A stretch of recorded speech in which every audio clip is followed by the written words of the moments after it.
doing interviews. You'll find her with celebrities and all the latest news. She's here, she's there, she's everywhere, she's always on the go. So sit back, relax, and get ready. This is the Corey Taylor Talks Show. Hello everybody, and welcome to Corey Taylor Talks live from Las Vegas.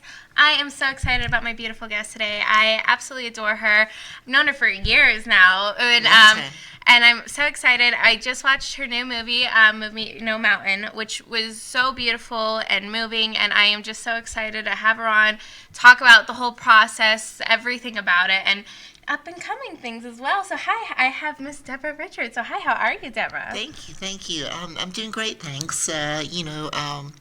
Making movies, shooting commercials, living the dream. That's right. No, I just think it's so amazing. You're always constantly busy and working on what you love and stuff. And I know you help out with so many different projects and everything, but everyone just really loves you, and you have such a good heart, and I think that comes out in your movies, and they just have powerful messages, and I'm just so excited to see what the future brings as well for you. Thank you, that's so sweet. The thing I'm most proud about with Move Me No Mountain is less to do with me and more to do with the team. Teamwork makes the dream work, and we had an amazing team on that, starting with my producer, Patrick Wirtz, and the whole team just slayed it. And we're really excited. This week on Saturday night, we have a screening of the movie at the Orleans at the Vegas Indie Film Festival, and that's at 7 p.m. So if you're in Vegas and you want to come see it and hang out with the cast and crew, come join us on the red carpet and watch the movie.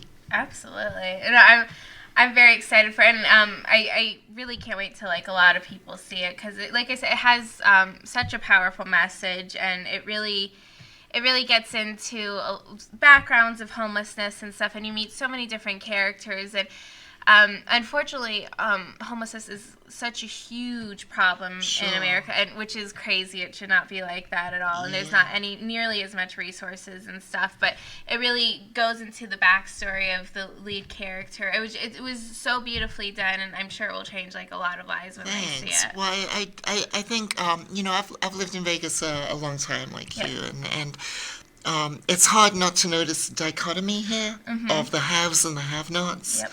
You've got these beautiful strip properties, multi-billion-dollar properties, and literally just 10 feet below underground are people living in tunnels. And a lot of people that come to Vegas don't realize that. And so we wanted to do a movie that kind of explored that dichotomy and that sharp contrast. And I wanted to explore that. And also I think, homelessness in America gets a bad rep. And I think a lot of people that are privileged to be homed and housed look at the homeless as drunks and addicts. And the truth is there are many reasons why people become unsheltered. There's a character in the movie who is from California, and their home burnt down in a forest fire, and half the town goes homeless overnight. That's a thing, right? Absolutely. And as far as living in the tunnels in Las Vegas is concerned, it's not like people suddenly lose a home and end up there. It's a sliding scale, right? You lose your home, you sleep in your car, you can't keep your job, so you lose your car, then you sleep on people's couches, then you're on the streets, and then you seek shelter underground. Yeah. So it's this kind of gradual step down. So we wanted to, in the movie, really kind of show the realities of modern day urban homelessness in America. Yeah. Well, I always say, literally everybody, you have no idea what could happen to you. Could end up homeless the next day. It doesn't matter if you're a millionaire. It's there's so many different things that can happen. I know this is stupid, but there was this movie Uptown Girl, and she was this heiress, kind of based off of Paris Hilton and stuff, but her manager stole all her money one day and stuff, and she was homeless. But it happens. Anyone is one step away from it, and we turned a blind eye to it so many times. And like you said, especially in Vegas, the tunnels almost every flash flood there ends up being a lot of homeless deaths, and so it's such a sad, horrible cycle, and there's not enough resources out there and stuff, and a lot of people, like you said, are very judgmental towards it. Yeah, and absolutely. there's so many reasons why people end up homeless. I mean, even mental illness and stuff. There's just so many different reasons. So you said in that movie that the manager stole all her money? Yes. Okay, Zachary, if you're listening, you didn't hear that, okay? That's my manager. Yeah. Do not steal the money. Do not watch that. Whatever you said that movie was, do not watch that, Don't Zachary, watch okay? it. Cool. Yeah, but he ended up like on the run, and that's a lot of work. So just And they catch him, right? they never did actually. They catch him. They catch him, okay, Zachary? We catch Okay. him. No, but it was just there's just so many different reasons for it, and I think people just need to open their hearts more and stuff, and this really puts a lot of it into perspective. Yeah, so it's funny, they say with your first movie you should make 2 actors, 1 room, 1 location. Right. We did not do that, right? We had like some 30 actors, 40 locations. Yeah. We had scorpions, pigeons, dogs. My dog was in it. Which one was your dog? Cookie, the little homeless dog. Yeah, that plays tourists. Yeah. She's so cute. Yeah, and she's in this movie, my next movie as well. So I always said I wouldn't live with an actress, and now I live with a narcissistic actress.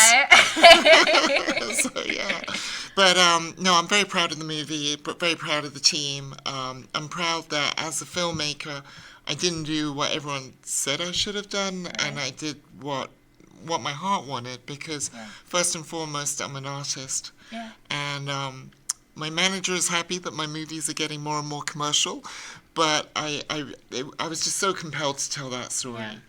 I'm really glad you did. Is there a particular reason you wanted to tell this story, or like what made you There were many things. There were many things. As you know, I've lived all over the world, and I've seen homelessness in London, in Paris, in Vegas. I've been a resident of Vegas for 26 years now. Yeah. And me too. Oh yeah, yeah, amazing. So I live in a beautiful building, and I live in a penthouse. Yeah. And it's your apartment's beautiful. Oh, thanks. Beautiful. But I look out the window and I can literally see a homeless tents up against the side of my building, and it's jarring. Yeah. It's jarring, and it's so. I've always been attracted in storytelling to, where contradictions meet. And dichotomy, like I said earlier, and so I was compelled to say it because of that. And also, to be honest, I was going to do horror as my first film, and I was thinking, well, being on the streets sounds horrific to me. No, you're right. And so although Move Me to Mountain is a drama, it started off as, with horror intentions, right. But it moved away from that. But that was kind of how I got there. Yeah, but I mean, there's definitely parts in there that I would say had, not like a slasher horror, but there were, like you said, horror aspects to it and stuff, because but it was so heartbreaking in scenes and stuff, but it really got to the heart of everything, and it was really amazing. Well done. Thank you. Yeah, it kept you on the edge of your seat kind of the whole time too, because you never knew what was going to come. I was stretched thin on that movie. I wore up a lot of hats. I'm sure. I was writer, director, DP editor, colorist, VFX artist. My goodness, that's amazing. But you should be very proud of yourself for that too. Thank you. Well, again, I couldn't have done it without the team. Yeah. Well, your team was incredible. I mean, and even on the screen and stuff, I was always like, oh, it's them. But so the acting, the crew, everything was just really phenomenal. And like you said, the whole team just really came together. But I don't think if you've never even been on set for a day, I don't think people realize really how much go into it. Oh yeah. And like you said, for your first production, I can't even imagine that big of a project. Oh my gosh, like this one shot where she jumps into a pool, right? Right. And that one shot was so complex because we had a stunt woman doing a belly flop from a 10-foot cliff into an 18-foot deep pool. Oh my goodness. And we had a scuba diver. Uh-huh. And of course we put the camera on the bottom of the pool. And when we're placing the camera, I can't communicate because I'm underwater, me and the scuba diver. And then our stunt woman, who had to belly flop, she had to, kind of aim, but when she hit the water, the force of the water would push the camera over. Oh. So we'd have to weight the camera down, and then it's really hard for her to get the aiming right because the caustic reflections on the water surface makes it, where is the camera? So how can she hit a mark? Oh my goodness. And then it's a 10-foot belly flop, so we ended up only doing it, she got it on the 5th time. Shout out to our stunt woman, Kayla Calise. But she did amazing, and it was belly flop, which was crazy, and we got the shot. But the first time we did it, we had a problem with the underwater housing for the camera, and it leaked, and it drowned an $800 camera. Oh my gosh. And then so we had to go back to the location like a week later. And then there was this really strange window where we had to do it when the weather was still warm enough to do it, but there was like a really narrow window of when we could do it. Yeah. And when you have a 18-foot deep pool, the water as you go deeper gets really cold really quickly. Yeah. Yeah. So it was so many variables just to get this one Stuff shot. you would never even think of. Stuff you'd never think about. You watch it and you're like, oh, that's cool. It was a great shot, though. I had no idea it was that complicated. Yeah, so complicated. But shout out to Kayla for doing an amazing stunt. Yeah, it came out. It was definitely worth everything for sure. Like I said, the whole project was really a beautiful film, and you could just tell there was so much heart and love put into it, and it came out incredibly. So. Thanks. It was very stressful. Yeah, I'm sure. You're like, I'm glad that is done and over with. It was.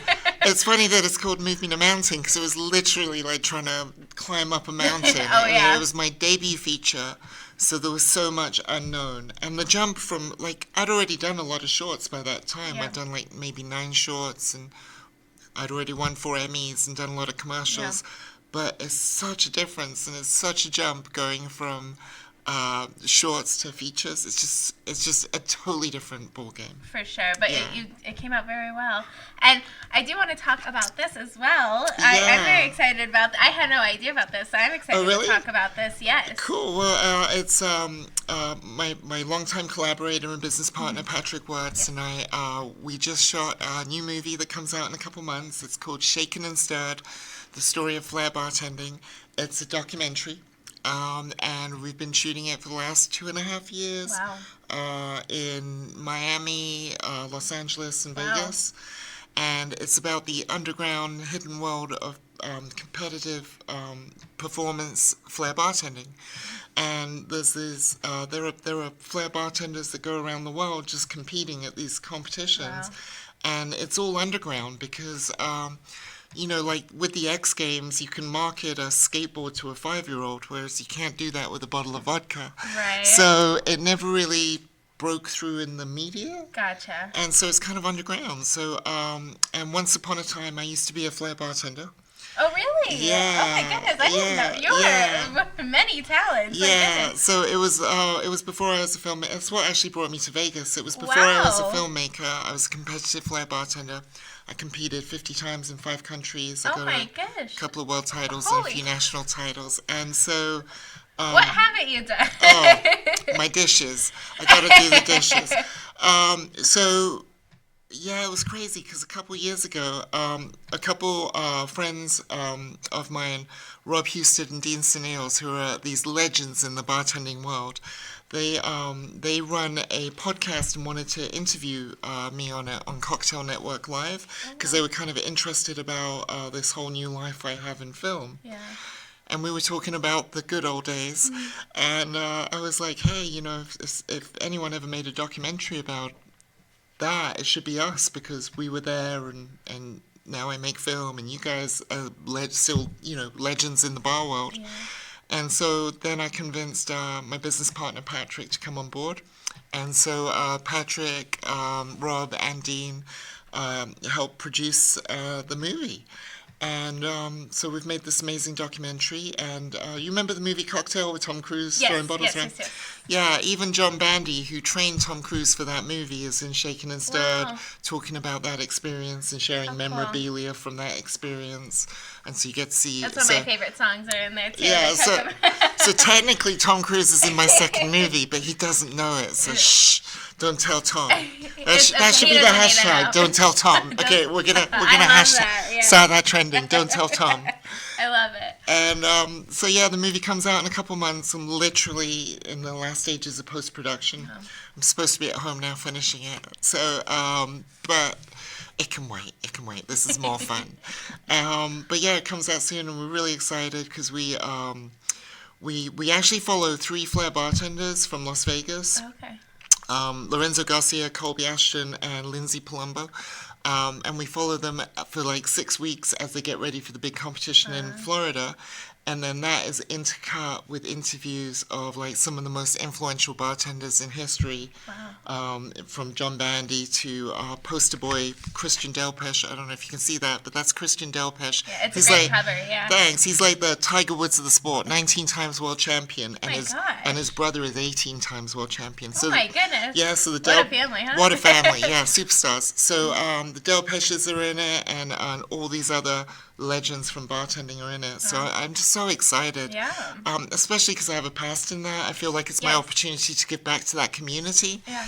And I said to my partners at the beginning of the project, I said, I don't want to shine a good light on flair bartending. I don't want to shine a bad light on flair bartending. I just want to put a light on it and let all the players involved let them tell their story in their words. Yeah. And so it was a very kind of fly on the wall, cinema verite kind of approach to it. And I'm really proud of the film, very excited.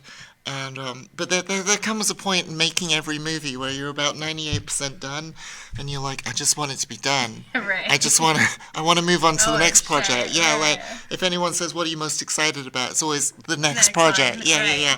But no, but I'm very proud of it. I'm very excited, and I'm also excited that I've never stuck with the same genre twice. You know, Very true. I consider myself an auteur in training. And I like to go from genre to genre to genre. And yeah, so very excited about Shaken and Stirred, and even more excited about the next movie that Can we're we working. talk about Yeah, that? Okay. absolutely. Yeah, it's very, very exciting. It's called Sizzle Mouth. Oh, okay. I like that name. It's a horror. Ah. And it's a $2.5 million budget, and Wow. we shoot in May next year, and we're supposed to start like the whole project in a couple weeks, but we've kind of already started. It's funny because each movie takes a few years to make, but there's a crossover, right? So while finishing up one movie, we're already starting the next film. And Sizzle Mouth is a cautionary tale about the cruelty of vanity. It's a female-driven R-rated horror set in Texas in the early 80s. Oh, wow. Think of the hard-hitting violence of Talk to Me with the tongue-in-cheek humor of Poor Things. How cool. Okay, I'm down. Yeah. It's funny, it's scary, it's bloody, it's shocking, and it's loosely based on a 5,000-year-old Japanese folktale, but very loosely based. Gotcha. That's more like the inspiration than the jump. So we're in the casting phase now. And again, my producer, Patrick Wirtz, is on board, longtime collaborator. Also, Marcus J. McGill from Terrifier 2, which grossed $15 million at the box office last year, he's co-producing. And again, Kimberly Skirm, our CSA casting director, is now attached as of today, I believe. And now we're talking to famous people about casting them, That's which so cool. is crazy. Yeah. Yeah. Go, that's amazing. Good for you. I mean, Thanks. I'm really, really excited about that. If you know, I love horror, as everyone knows. So, I mean, that's really, really cool. It's gonna be We great. have a little a teaser, a little proof of concept, a little 1-minute thing that we shot. So if I give you the link, I don't know if you can attach it to the podcast Yes, we'll and, definitely. We and could play it probably at put the this end, here. Yeah. or if this isn't live, we can insert. I'm not sure if are we live. We'll put it. Yeah, we'll there. put it at the end Awesome. here. Yeah. Yes. Okay, Yeah, cool. if you go, or if you just want to go to sizzlemouth.com, you can Sizzlemouth.com, find it there. But But yeah, check out the little proof of concept and let me know what you think. Yeah, I'm very excited. I can't wait to watch it. Yay. So, oh, cool, very cool. I mean, really, but like you said, what vastly different things, but Yeah. that's what's so special about it. And you know, like I said, each project is getting more and more commercial because Right. an indie drama about homelessness is a hard sell. Like I Right. said, it's what I wanted to do as an artist. A documentary about the exciting world of flair bartending is a slightly easier sell, Yeah. and then horror is a much easier sell. So my manager's really happy that my work is getting more and more commercial. I'm sure. No, that's incredible. Good for you. I'm so happy for Thank you, you. and you deserve it completely. And like I Thanks. said, you have such a good heart and you work with so many different people, and I just think you'll be more and more successful every step. So, but I loved Moving No Mountain. It was just so beautiful and powerful. I'm excited for this because I always am fascinated by flair bartending. They always go viral on TikTok and everything. Right. You know. Well, a lot of the people that we interviewed in the movie, they have massive social media I'm sure, followings. yeah. And one of the hardest things about making films is connecting with your audience, Mm-hmm. right? And one of the things that sealed the deal for me is that my partners had 5,000 emails of flair bartenders. And I'm like, great, that's a grassroots beginning, right? Right. So very excited about that. Yeah, they have huge social media followings. And the other funny thing is, like, someone once said to me, what do you like to film? And I'm like, anything that moves, right? Right. There you go. That's amazing. And flair bartending is so kinetic. Oh, yeah. You know, if you haven't seen it, you know, it's come a long way since Cocktail. You know, I think at Cocktail they'd throw a bottle up and grab it. And now it's like with That's 6 impressive bottles to and me, stuff. though. I'm not Yeah. gonna lie. I'm not. But I'm now not it's coordinated at now all. it's like, you know, 6 bottles and tins and not just bottles and It's tins, crazy, but yeah. bar spoons and shakers and all kinds of stuff. So Yeah. it's pretty wild. No, it is insane. It's so. But I had no idea, like you said, about all these different competitions and stuff. So I think. Oh, and the prize money's crazy, like $50,000. Wow. And yeah. And there's some bartenders that don't even bartend; they just go around the world competing. Wow. Yeah. That's So insane. I know, and people don't know about it. So Yeah. when you see this movie, you will. Now you will. No, I think that's cool to bring attention to it, and like you said, there's no one else that could do it better because you have the history. Right, with because it, I so, was and there's even a little cameo of mine in the Good, film because good. my man. There was a cameo of you in Moving No Mountain. as well. Yeah, and shout out to my manager again for suggesting that. He was Yeah. like, "Well, you should do cameos in your I movies." agree. So the next one with Sizzle Mouth wrote a really funny cameo just for me. Good. So I'm excited about that. But If you need anyone else or like a cameo or anything, I'm more than happy to. absolutely, you know what? People always say, "How do I get in one of your movies?" And I'm like, "Be my friend." Yeah. That's the best first start. There you go. You No, know? So you're in. thank you. I would love to. I'm very excited. It sounds really, really cool too. I'm very excited about that. It's pretty wild, and the script has been getting a lot of buzz in Hollywood, so we're just Good. very excited. Yeah, I can't wait. I mean, and you already have an amazing budget for it and everything. I'm sure it will be phenomenal. Yeah, I- well, it all starts with the screenplay, and spent the last year developing it Yeah. and writing it, and so I'm a really slow writer, and I get distracted really easy. I'm like, ooh, shiny thing. So I have to eliminate all distractions whatsoever. So what happens when I go write is I go to a town called Alamo that's about 100 miles north of Vegas. And the only thing in Alamo, if you're from Alamo, no disrespect, but the only thing there is a gas station and a motel. Right. Right? So my business partner, Patrick, drops me off there. He takes away my phone, and I pre-request a room with no TV and internet. And I just hope they have a landline at least. it's scary because I'm Yeah. there. I'm literally, and it's not a very fancy motel, I'm sure, right? So yeah. it's kind of like being in a prison cell. and I'm there for like 4 or 5 days. Oh, yeah. And I write, and the thing is, when I do that, I go into the what I call the story world, Mm-hmm. right? And I'm like, as I'm writing, I'm imagining, how things look and touch and feel and see and smell, and I can look around. And when there's a distraction, it pulls you out of it, right? Right. But because there's no distractions, when I go to Alamo to write, I'm literally in the story world for like 4 or 5 days, and you go a little crazy. I was gonna say, I can imagine. Because Yeah. I've got no phone, no contact Yeah, with the outside no. world, nothing. I take enough food with me to last, and I got to Yeah. portion it out. And I'm in that story world, and you go a little crazy. Like for example, the first time I went, I had a box of cereal, and on the back of it, I think they were promoting Guardians of the Galaxy 3 or something. So there was, what's the name of the main actor? Chris Pratt? Yeah, thank you, Chris. Right, he was in his Guardians of the Galaxy outfit. Okay. And so by day 3, I'm running lines, and I'm looking at him and like saying the lines to him. And it was like a moment like Wilson from Castaway. Castaway, You know, and it's such a real thing that when you deprive yourself, you just of any contact, it's so natural to assign human characteristics to an inanimate object. And for me, it was Chris Pratt. And so thank you, Chris Pratt, for helping me read lines. He was a big inspiration on it. Well, not inspiration, but he was just like kind of a companion. And it wasn't like I was imagining him saying the lines back. I just needed that eye contact to say the lines, me say the lines too, so I could hear them out loud. So I definitely went a little crazy. So I did that a year ago.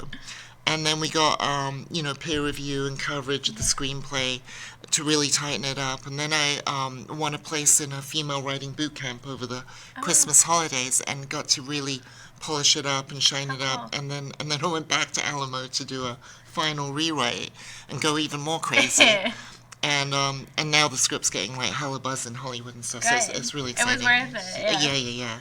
No, that is actually a really smart idea, but I understand, because, like, even I just went on a road trip, and it was, like, 2 major cities, but there were so many points where I didn't have any cell phone and service, and I was like, oh my gosh, like, I am actually going crazy. So I can't imagine being locked up with nobody there like with you. 4 no or 5 days phones, each nothing. time. It's crazy, yeah. It's wild. And there's nowhere to go. Like, I walk out the little room, and you're in the desert, so you go back in the room and write. That could be your next horror film. Everyone says that. They say that should be, So, I mean, motels are always rife. They're always a little sketchy. Yeah, they're always rife for inspiration, crazy, horrific Yeah, that's why I usually end up staying, and I'm always like, oh. But I'm really excited for that, and your writing process just sounds really amazing too. But that's why it comes out so well. It's wild. Yeah. It's wild. Well, I think between writing Move Me to Mountain and writing Sizzle Mouth, there has just been such a massive jump in my writing, and I don't know why. I don't know. I think with my first movie, I think I was a little nervous.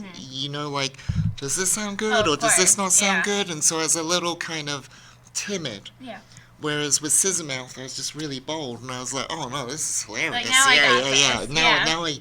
Now I kind of I've seen the process of going from script to screen in a larger project, and so that's given me a lot of confidence, and that's all come into this film. So it's just exciting. God, I'm excited for it, and I just everything. Like I said, I love Moving to Mountain. This sounds incredible. Sizzle Mouth sounds incredible. Sizzle Mouth. Scissor Mouth. I'm sorry. Yeah. Scissor British Mouth. accent. I love. I know. I'm obsessed with Bridgerton, so you think I'd be able to understand. The funny thing is, my British comes out more when I've been drinking. Well, let's get some.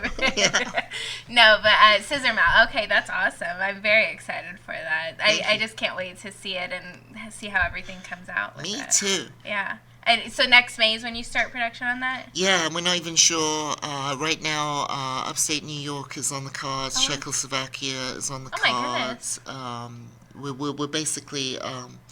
it's interesting because I will have made 3 different movies, financed 3 different ways, and marketed 3 different ways in 3 years. Wow. And with this film, we're essentially moneyballing it. So everything's put together with cast considerations and tax credits and foreign pre-sales and marketing credits and all this kind of stuff. So, like I said, so much stuff that no one has any idea. Yeah, about. sure. Yeah. So basically, it's where we shoot it isn't like, oh, I'd like to go shoot it in Hawaii. No, it's up to a different department. And we're like, this makes the financial sense to shoot this in this place at this time because of construction costs or whatever. Right. Yeah. I'm so excited for it. It sounds amazing. I love that it's female driven too. Yeah, it's like I think 12 cast and 8 of them are women. Wow. Yeah, and the age ranges go from 6 to 60. Wow, I love it. I think that's so cool when it's all, especially women and diverse age, just everything. That's really cool. Yeah, and again, I wanted to do something not just a regular horror. as I expand myself as an artist, I want to, push the envelope of anything that I do. So rather than just do, like in the same way with moving a mountain, instead of like 2 actors and 2 locations, I went crazy with this. It's like, how do we elevate horror? Because, there's many shades of horror. Of course. And how do we do something that stands up and above what is out there? Yeah. So that was the challenge. Oh, it's definitely going to stand out. I'm excited for it. And we will definitely be putting the little teaser thing out after this, awesome. too. I can't wait to see it. So where can people keep up to date with you, all your new projects, Sure. with you yourself, everything about it? Sure. So I have a new website, DeborahRichardsFilm.com. So you can check me there. But I'm very Googleable. Okay. So you can just Google Deborah Richards and all kinds of stuff about me will pop up. And I'm quite chatty on Instagram if you want to chat to me. But yeah, so the easiest way is just Google me and then choose whatever works for you. And I'm not hard to find. There you go. Well, I adore you. I think you're just such a great person. You're so talented, and I can't wait to see what comes next. So it was so an honor to have you back on, and I can't wait to have you back on and talk about this and Sizzle Mouth, everything. All the things. Yes. All the things. Yeah, everything coming up. So thank you guys so much for watching. Please go check out, support her. I promise you will not regret it. Mimino Mountain is out. Amazing, incredible, beautiful film. So powerful. And if you can't come to the screening this Saturday. Yes, the screening, yes. If you can't come to that at the Orleans in Vegas at 7 p.m. this Saturday, you can watch it on Amazon Prime or on Tubi. Oh, very cool. Yeah, I love that it's there too. Streaming's always great, but if you can, come out to the screening. Support. Oh, it's so different on the big screen. Like we saw it in 100%. Hollywood like 6 months ago at a festival, and it was the first time that we saw it on a really big screen with a really great sound system, and it was mostly us filmmakers who made it, and we were all like, "Wow, it's so different." Yeah. Experiencing it like that. So if you can come to the screening, come say hi. If not, just say hi anyway. Yeah, but if you can, definitely go check out the screen, because like you said, there's nothing like seeing it on the big screen. It really where it was meant to be. So, but if you can't, go stream it. So thank you guys so much for watching. Please go and support. Remember, never give up, always believe, and you'll achieve. Thank you. God bless.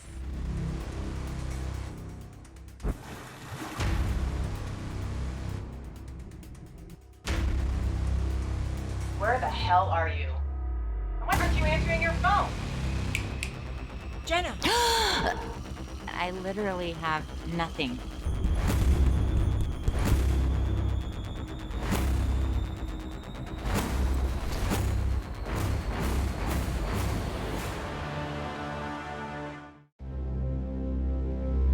Showmanship has been a big part of bartending from day one.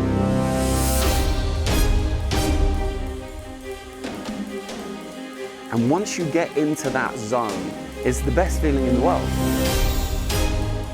Legends in Vegas, it just changed the game. I can break down a move, and if you never flare in your life, it might take years for you. We all want to be the best. On competition days, it's competition, your enemy right now, But tonight we'll drink together.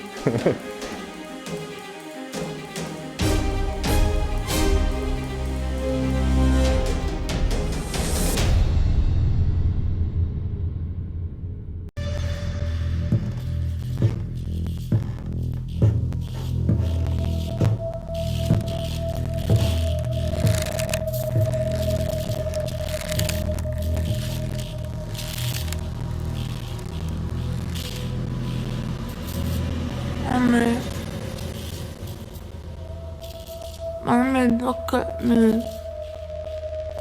Look at me, Mommy. I put on makeup, Mommy. Don't I look pretty? Mommy? Mommy, look at me.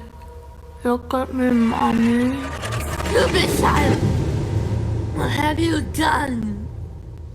What I do, Mommy? What I do? I'm all alone because of you. I'm sorry, Mommy. Listen to me. You don't even betray than me. Scaring me, Mommy. Come here, child. It's time let me tell you a lesson.